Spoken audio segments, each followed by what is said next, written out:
I'd like to speak to us from the theme, God was not in the earthquake. You know, of all natural, I started to say natural disasters, but they're natural events. They're only a disaster if you're standing next to them. But of all natural events, I think that earthquakes are the cruelest to humanity. A volcano is pretty reliably located. You kind of know where the volcano is. And so if you can, and if you must, and if you will, desire to avoid the lava flow from the volcano, then you don't live in Hawaii. And even the rumbling of the ground prior to the eruption gives you some kind of warning. Hurricanes, as devastating as they are, can be seen and known to be on their way weeks, days, certainly, in advance. And even as spontaneous as tornadoes might be, 99% of them occur in the midst of a storm.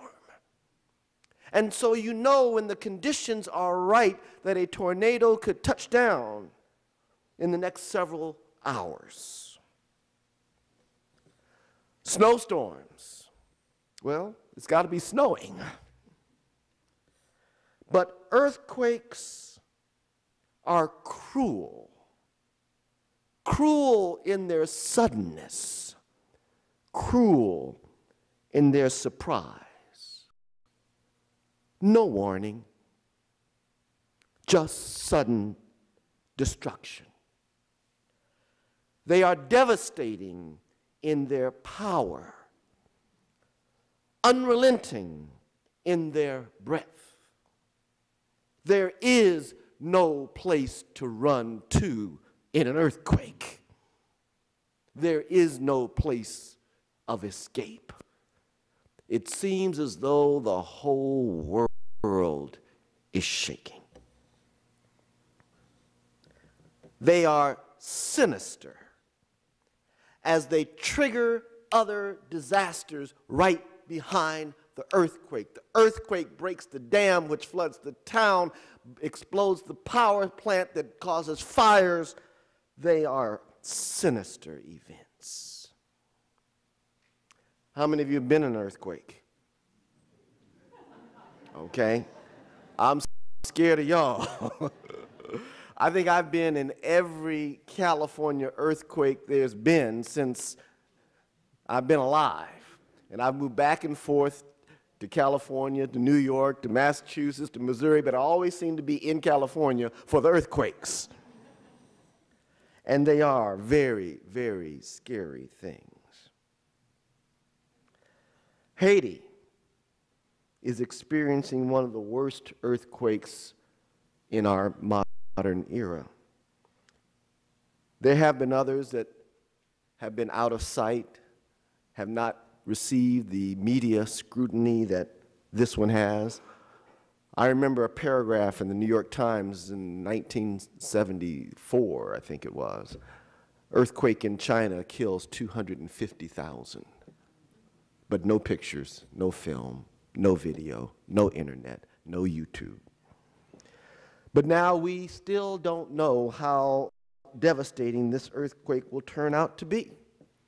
The estimates range from a low of 50,000 to a high of 500,000. Port-au-Prince is a city of over 2 million people, and they're saying that every building higher than 1 story has now collapsed. And one of the things that we've learned from California earthquakes, that when the earthquake occurs in the middle of the business day, the devastation and the death is much more extensive. This was at 4:30 in the afternoon, so people had streamed in from the surrounding regions to go to work and go to market and go to school and all the things that cities provide for a territory like Haiti. And so while the official population might be 2 million, there were probably 2.5 to 3 million that might have been there on that day. We also witnessed the tsunami that killed over 150,000 people in one wave, and thousands afterwards from disease and sickness. At times like these, many ask, where is God? Where is God? As April noted, the Reverend Pat Robertson has offered his opinion. He has said that God has cursed Haiti. That God has cursed Haiti because in 1791, the black slaves made a pact with the devil to gain freedom from slavery. And because of that deal with the devil, it has led to tragedy after tragedy, now capped off with this earthquake. Now, before we write Pat Robertson off as a complete kook, which every time he says something equally or more stupid, we wonder why he's even appearing in reputable mainstream media outlets. Why do they even bother to reprint? And as I watched the video of his broadcast, he ended his sentence with, "That's a fact." Well, I did a little research, and much to my chagrin, Pat Robertson is not alone in his opinion. Now, he's about, 100 years behind the times, but at the time, there were facts that others have interpreted in a way that they would call a deal with the devil. What is the fact behind the slave uprising, the only successful slave uprising in the Western Hemisphere, the slave uprising that led not only to the freedom and independence of Haiti, but to the independence of Latin American colonies throughout the Western Hemisphere? It was that first one that said it is possible for oppressed people to rise up against the odds and gain their freedom and independence.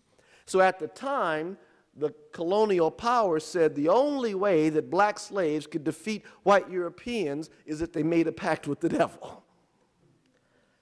But what it was the slave leader who led the uprising was himself a voodoo priest. Now, we've all grown up with voodoo. But the fact is that when the slaves were brought from Africa, from Benin or from Nigeria or from Angola or from whatever country they were brought from, they did not come without religion. Yes, the bishops and the priests, when they would bring the slaves to a new country, or even before, I remember when I was in Angola, we visited the port where they shipped the slaves off to Brazil. And right next to the port was a chapel. And I said, well, why is that chapel next to the port where they departed the slaves, exported the slaves? They said, well, they would baptize the slaves before they put them on the ship. And so while they baptized them in the Catholic faith, that did not extinguish their own sense of spirituality.